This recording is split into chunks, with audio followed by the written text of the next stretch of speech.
जैसे ये दीपावली है, तो अवध में भगवान श्री रामचंद्र जी, तो ये उत्सव मनाया गया। दीप, संपूर्ण अयोध्या दीप से प्रकाशित है। भगवान श्री राम 14 वर्ष वनवास के बाद अवध में जो है विराजमान हो रहे चक्रवर्ती सम्राट पद पे। तो ये जो अब इसे हम घर घर, हमें लगता है पूरे भारत में मनती होगी। सद्भावना तो है, पर हमको ये समझना पड़ेगा कि जैसे हम दीपावली उत्सव में जुआ आदि खेलने लगते हैं, लोग नहीं खेलने लगते कि भाई साल भर तो हम नहीं खेलते, पर दीपावली को तो खेलें। क्यों भाई? कहाँ लिखा हुआ है कि आप दीपावली को वो अपराध करें जिसमें कलयुग का वास रहता है, जिसमें बड़े बड़े धर्मात्माओं की भारी भारी विपत्तियां आई। धर्मराज युधिष्ठिर, महाराज नल, दमयंती, बड़े बड़े पावन चरित्र हैं महापुरुषों के। क्यों? द्यूत कीड़ा में कलयुग का निवास है। कलयुग शराब पीना, मांस खाना, पर स्त्री गमन करना, स्वर्ण चोरी करना, द्यूत कीड़ा करना। द्यूत माने जुआ खेलना। तो जैसे दीपावली को ज्यादा तो हमें ज्ञान नहीं, पर गांव में हमने देखा था कि जो लोग नहीं खेलते थे वो भी खेलते थे। आज हम दांव लगाएंगे, पर प्रभु से पूजन करो, अपने प्रिया प्रीतम का या भगवत विग्रह किसी का, और बैठ जाओ माला लेकर के 12 बजे रात्रि तक खूब नाम मंत्र जप करो। बड़ा शुद्ध, कई गुना बढ़ करके लाभ मिलता है। दीपक जला लो घी का, खूब गुरु मंत्र जपो, नाम जप करो, द्यूत कीड़ा आदि नहीं। ये सब आपको असत मार्ग में ले जाएगी। तो ये जो हमारा त्योहार है, इसका आंतरिक भी स्वरूप है। हमारे हृदय में भक्ति कर दीप, प्रेम करी बाती। हमारे अंदर ज्ञान का प्रकाश। जैसे हम घर में दीपक जलाते हैं तो अंधेरा जाता है ना, बाहर के अंधेरे जाने से हमारे हृदय का अंधकार तो नहीं मिटेगा ना। तो हमें हृदय का भी अंधकार नष्ट करना है। जब बाहर की दीपावली इतनी खुशी दे सकती है, तो अगर अंदर की दीपावली हो जाए तो कितना आनंद आ जाएगा। फिर तो हम आनंद सिंधु में डूब जाएंगे। कौन सा दीप अंदर जलाया जाता है? भक्ति का दीपक और प्रेम की बाती। अगर भक्ति का दीपक प्रेम की बाती हो जाए तो उस प्रकाश जो प्रकट होता है उसे ज्ञान कहते हैं। उस ज्ञान से ये जितनी भी चिंता, शोक, दुख, मृत्यु आदि का भय है, ये सब नष्ट हो जाएगा। आप शरीर नहीं है, आपका स्वरूप सच्चिदानंद है। किसी भी शस्त्र अस्त्र की ताकत नहीं कि आपको मार सके, और ये शरीर बच नहीं सकता, क्योंकि ये प्रकृति का है और ये मरेगा। जैसे ये बच्चा से कब जवान हुआ, कब बूढ़ा हुआ, आपको पता नहीं चला, ऐसे ही कब मृत्यु आ जाएगी आपको पता नहीं चलेगा, और शरीर छिन जाएगा। ये प्रकाश होता है अंदर। और जब ये बात पता चल जाती कि मैं कौन हूं, तो नाच पड़ता है आत्मानंद। यज ज्ञात्वा स्तब्धो भवति, मत्तो भवति, आत्मा रामो भवति। जिसको जान लेने पर वो शांत हो जाता है, वो मस्त हो जाता है, वो आत्मा राम हो जाता है। ये आई दिवाली अंदर की। तो ये भक्ति कर दीप और प्रेम कर बाती किसी बाजार में नहीं मिलती है। ये बाहरी दीपक और बाती तो बाजार में मिल जाती है, लेकिन ये भक्ति कर दीप प्रेम करी बाती कहाँ मिलेगी? बोले साधु संगति करी अनुदिन राती। यदि भगवत प्रेमी महात्माओं का संग हो जाए तो दीपक भी मिल जाएगा, बाती भी मिल जाएगी, और प्रकाश भी हो जाएगा, अज्ञान अंधकार नष्ट हो जाएगा। हमें लगता है खूब बढ़िया दीपक जलाए और मंजीरा उठावे, भगवान नाम कीर्तन करे 10, 20, 50 लोग मिलके, फिर एकांत में नाम जप करे, ठाकुर जी को भोग लगाए, आरती करे। तो ये सात्विक, भगवान आए तो सब उत्सव मनाए, आनंद मनाए, आसुरी प्रवृत्ति वाला कोई भी कार्य ना हो। और अंदर भी जब हम नाम जप करेंगे, भक्ति करेंगे, तो अंदर प्रकाश बहुत जरूरी है। आज हमारे बाहर तो प्रकाश की बहुत बढ़िया व्यवस्थाएं हैं, हाइलोजन, बिजली सब चल रही। जब बिजली नहीं तो जनरेटर से चल जाएगा। अंदर अंधकार छाया हुआ है, नहीं छाया हुआ। इस अंधकार में जब तक दीपावली नहीं होगी, तब तक वास्तविक आनंद का अनुभव नहीं होगा। और यहाँ आनंद, जैसे हम देखो अंधकार में क्या, रस्सी को सांप समझ रहे हैं, भयभीत हो रहे हैं। शरीर में इतनी आसक्ति कि मैंने मान लिया मैं स्त्री हूं, मैं मान लिया मैंने पुरुष हूं। नहीं है तू, ये तेरी पोशाक है। और जितने भी दुख हैं सब इसी में आते हैं। तू काहे को इसको पकड़े हुए है? तू अपने स्वरूप को देख, तू अलग है। अब ये बात समझने के लिए साधन चाहिए।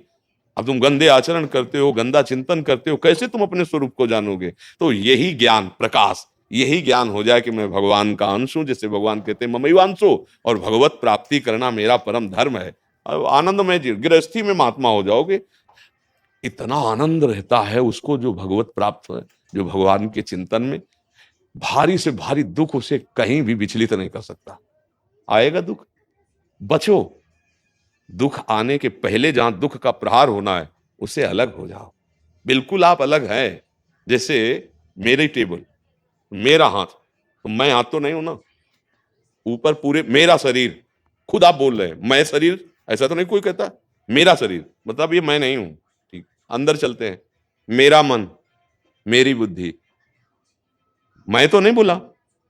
फिर और अंदर चलते हैं, कारण शरीर, वो स्वभाव का आ जाता है, बोले मेरा स्वभाव ऐसा नहीं है।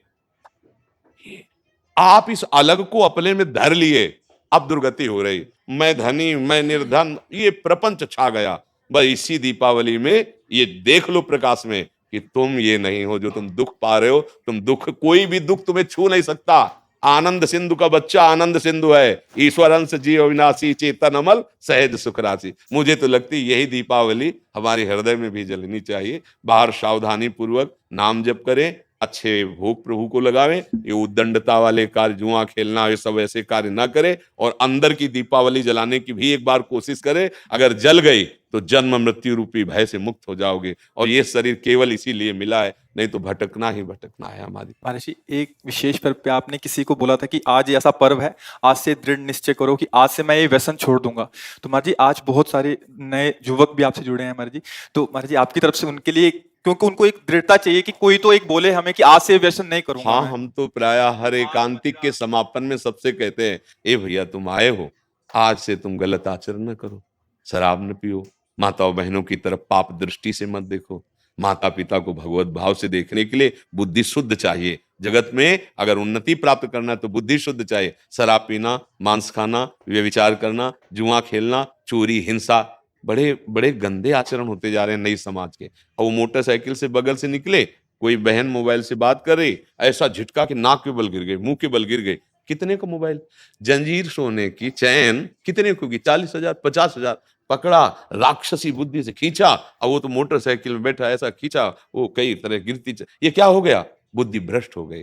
हमें लगता है कि अगर हमारी बात आपके कान तक पहुंचे, जो तुम्हारी दुर्गति कराने वाली बात है, अगर इसको छोड़ दो तो हमें सुख मिलेगा कि हमारा भारत देश का समाज एक धार्मिक समाज, एक शांति प्रिय समाज, और स्वयं परमानंद में डूबने वाला बन जाए।